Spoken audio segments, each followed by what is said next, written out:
রাজধানীর মিরপুরে ঢাকা ১৫ সংসদীয় আসনে জামায়াতে ইসলামী সমর্থক আর বিএনপি সমর্থকদের মধ্যে ২০ তারিখে জানুয়ারি মাসে একটি অনাকাঙ্ক্ষিত ঘটনা এবং সেটি বলা চলে যে সহিংস ঘটনা ঘটেছে।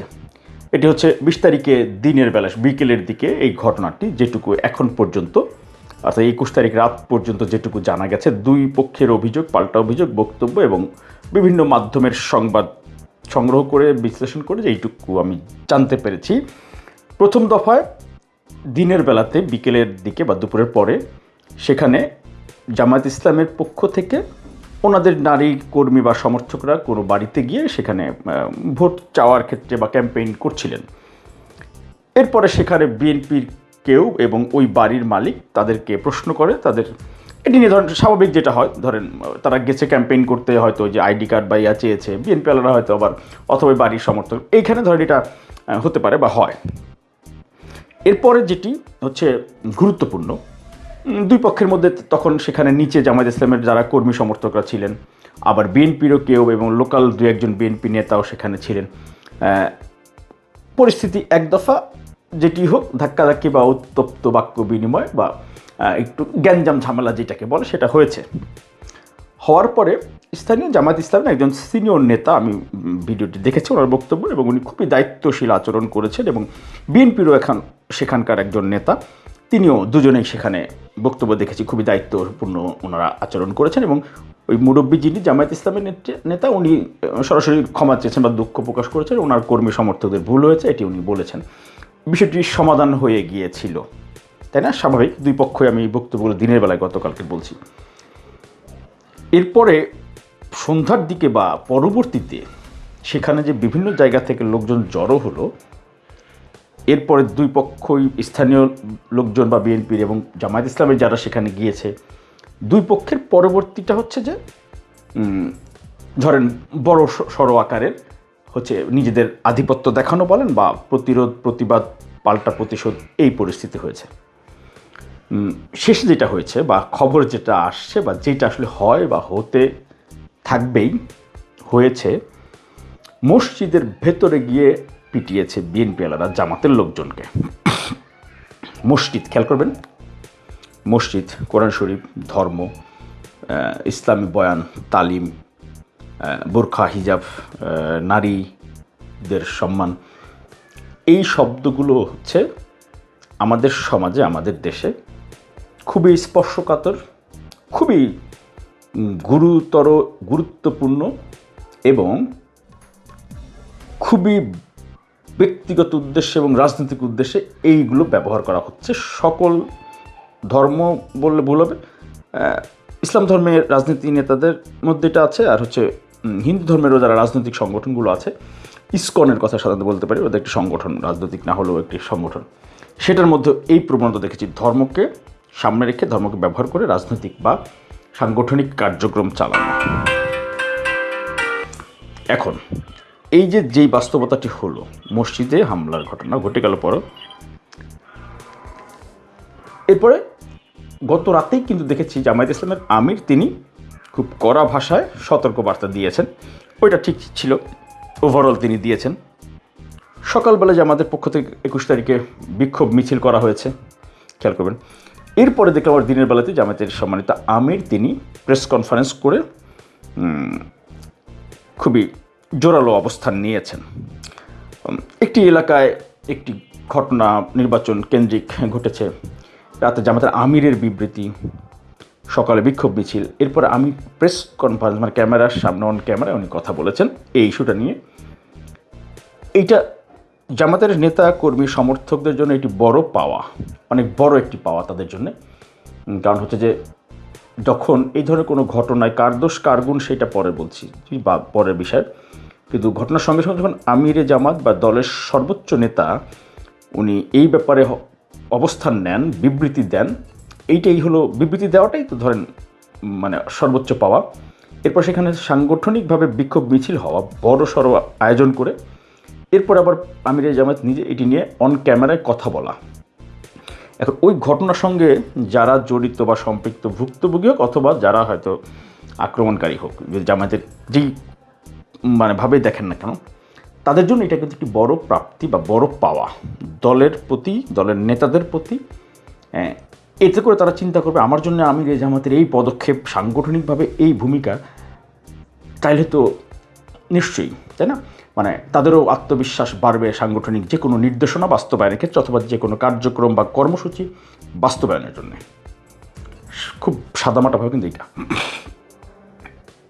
কিন্তু পুরো যে ঘটনাটা, এই ঘটনাটা কিন্তু একজন দুইজন মানুষ বা একজন হইলেও কিন্তু পুরো বাস্তবতাটা জানেন, সঠিক তথ্য একজন হলেও কিন্তু জানেন বা জানবেন। ওই এলাকার লোকজন যারা জামায়াত ইসলামের হোক বা বিএনপির হোক, তারা কিন্তু বাস্তবতাটা জানেন। আবার এই ধরনের ঘটনা কিন্তু বিভিন্ন জায়গায় হচ্ছে। এইখানে খুব উল্লেখ করার মতো যে বিএনপির পক্ষ থেকে একটি প্রেস কনফারেন্স করা হয়েছে। সেটা করা হয়েছে 21 তারিখে রাতে, মানে প্রায় মধ্যরাতে, এবং জরুরি সংবাদ সম্মেলন বলা হয়েছে। বিএনপির নেতাকর্মী সমর্থকদের মধ্যে যারা হয়তো একটু অ্যাগ্রেসিভ, যারা হয়তো একটু উত্তেজিত, তাদের কাছে এটা কিন্তু খুবই খারাপ লেগেছে যে এত বড় ঘটনা ঘটলো, ওরা এত কিছু করে ফেললো, তাদের দল বিএনপি কিছু করলো না, তাই না? এটা কিন্তু মনে হবে অনেকের কাছে। আমিও সাদামাটাভাবে যদি চিন্তা করি, একটা বিবৃতি পর্যন্ত নেই, এবং এটা নিয়ে অফিসিয়ালি কোনো তথ্যপত্র উপস্থাপন করে যে এটা নিয়ে জাতির সামনে তুলে ধরা, সেইটার ব্যবস্থাও নেই। আসল ঘটনাটা তুলে ধরা বা বাস্তবতা বোঝানো। আমি যে বক্তব্যের কথাগুলো বললাম, এগুলো কিন্তু ওই প্রেস কনফারেন্সে, পরবর্তী প্রেস কনফারেন্সে বিএনপির পক্ষ থেকে বলা হয়েছে যে এই ঘটনাগুলো হয়েছে, সেগুলোর বক্তব্য আছে। বাট সারাদিনে কী প্রচার হলো, সারাদিনে সারা দেশবাসী, বিশ্ববাসী, বাংলা ভাষাভাষী কী চিন্তা করলো, কী জানলো, তাই না? এবং সবচেয়ে বড় ব্যাপার হচ্ছে এটি জামায়াত ইসলামের বৈশিষ্ট্য। খেয়াল করবেন মনোযোগ দিয়ে, এই বাক্য দুটি, এটি হচ্ছে যে কোনো ঘটনা ঘটলে দায় অস্বীকার করে প্রতিবাদ জানানো, দায় অস্বীকার করে প্রতিবাদ জানানো, এটা হচ্ছে সাংগঠনিকভাবে জামায়াত ইসলামের একটি বৈশিষ্ট্য। আমি এটি বেশ কিছু ঘটনার পর্যবেক্ষণ করে তথ্যপত্রের ভিত্তিতে আমি এইটুকু কনক্লুশন, যে কোনো ঘটনা ঘটলেই জামায়াত ইসলামের প্রথম কাজ হচ্ছে সেটির দায় দায়িত্ব অস্বীকার করে পাল্টা একটি প্রতিবাদ জানানো বা বিবৃতি দেওয়া লিখিত। 2 নম্বর হচ্ছে এইটাকে, এই যে প্রতিবাদ জানানো, সঙ্গে সঙ্গে প্রতিপক্ষ বা যাদের সঙ্গে ঘটেছে তাদের উপরে দোষ দেয়া বা তাদের অপকর্মটাকে সামনে আনা বা তাদের বিষয়ে এত এত এত এত প্রচার করা হবে যাতে করে মনে হবে যে ওই যারা হয়তো যদি ভিকটিমও হয়ে থাকে প্রতিপক্ষ কেউ, ওরকম ভাই দরকার নেই, মাফ করে দেন, আমি এটা নিয়ে কোনো দাবি দেওয়ার দরকার নেই, আমার তাও এত প্রচার করেন না, আমার বিরুদ্ধে এত বললেন না, এই বাস্তবতা তৈরি হয়ে যায়। এটি বৈশিষ্ট্য বা একটা কর্মসূচির মধ্যে ধরেন, বা পলিটিক্যাল ফিলোসফি বলেন বা রাজনীতির একটা মানে দর্শন বলেন, এটি ওনাদের এটা বৈশিষ্ট্য। প্রত্যেকটা ঘটনায়, প্রত্যেকটা, এখন পর্যন্ত আমার নজরে এমন কোনোটা নাই যে দায় স্বীকার করে কাউকে বহিষ্কার করা সরাসরি, বা দায় স্বীকার করা, দুঃখ প্রকাশ করা, নিজেরা বলা যে আমাদের কর্মীরাও, যেটা বিএনপির তারেক রহমান অসংখ্যবার তিনি কোনো অভিযোগ মানে পাওয়ার আগেই, মানে যেন না পাওয়া যায়, 5 আগস্ট দুপুর থেকে শুরু করেছেন উনি, নেতাকর্মীদের প্রতিশোধ নেবেন না, কেউ আক্রমণ করবেন না, কোনো জায়গায় করবেন না, এমনও বলছে যে 5 আগস্টেরটা কিন্তু প্রমাণ, কেউ বাড়াবাড়ি করেন না, জনগণের বিপক্ষে যাবেন না নেতাকর্মীরা, এত কঠোর ভাষায় কিন্তু উনি বলেছেন। 7,000 লোককে বহিষ্কার করেছেন, এর মধ্যে অর্ধেকের বেশি আমি নিজে খোঁজ করে দেখেছি তারা সেই ধরনের অপরাধে যুক্তই না, শুধুমাত্র ফেসবুক আসছে, মিডিয়ায় আসছে, ডাইরেক্ট অ্যাকশন। বিএনপি অনেকে বলেছেন যে তারা যখন ওই বহিষ্কার করেন তখন তাদের রক্তক্ষরণ হয়। সিম্পল, আমি কয়েকটা ঘটনা নিজে দেখেছি, কোনো অপরাধ না, উল্টা তাকে মিডিয়া ট্রায়াল করা হয়েছে, ফেসবুকে ভাইরাল হয়েছে, বহিষ্কার করো। আমি নিজে বেশ কয়েকটা ফ্যাক্ট চেক করে দেখেছি। তার মানে সবাই ভালো, সবাই একেবারে মানে পাপ পুণ্যের ঊর্ধ্বে সেটা না, অপরাধ তো অনেকেই করে, বাট দলের শীর্ষ নেতার অবস্থান কি? শীর্ষ নেতার অবস্থান হচ্ছে কেউ অপরাধ করলে আমি সেটাকে গ্রহণ করি না, সহ্য করি না, সেটাকে আমি প্রশ্রয় দেই না। এই যে অভিভাবক বা দলের শীর্ষ নেতার যে এই অবস্থান, এইটাই হচ্ছে অন্য রাজনৈতিক দলের চেয়ে বিএনপির আলাদা, বা আমি যদি প্রশংসা করতে হয় বা করি বা করব, এই কারণে আমি করব, অবশ্যই করব, অবশ্যই করা উচিত। অভিভাবক যদি তার সন্তানকে শাসন করে, তাহলে অন্ততপক্ষে এইটুকু বুঝবেন যে ওই সন্তান বা ওই পরিবার বাঁধনহারা, নিয়ন্ত্রণহীন হবে না। কারণ ওই সন্তানেরও ভয় থাকবে যে বাবা মা তো আমাকে শাসন করবেই।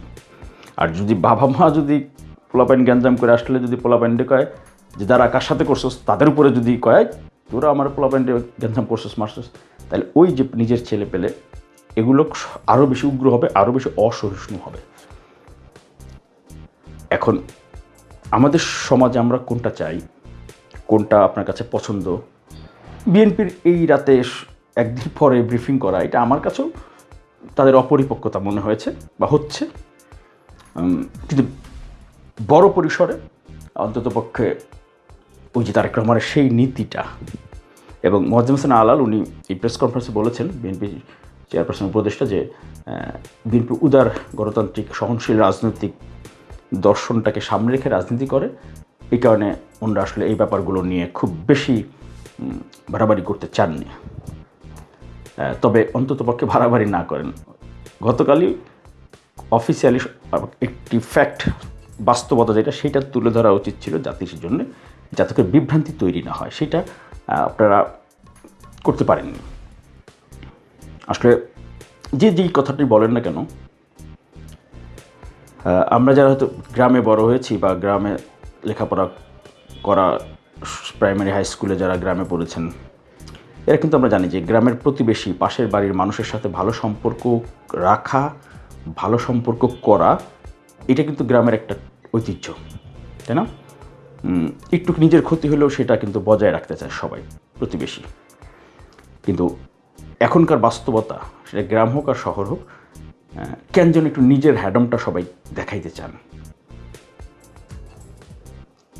এটাই হচ্ছে যে আমাদের সমাজ যে অসহিষ্ণু হয়ে যাবে বা হয়ে যাচ্ছে, আগামী প্রজন্ম যে আরও বেশি অনিশ্চয়তায় পড়বে, এটা হচ্ছে তার প্রমাণ। 26-এর ভোটাভুটি, মিরাজ হোসেন গাজীর লাইভ, ওপেন মিডিয়া সেল। চোখ রাখুন ফেসবুক, ইউটিউবে। সঠিক তথ্য, আসল ঘটনা, সাথে কিছু তথ্যপত্র সহ বিশ্লেষণ। বিদায় নিচ্ছি, মিরাজ হোসেন গাজী। আল্লাহ হাফেজ।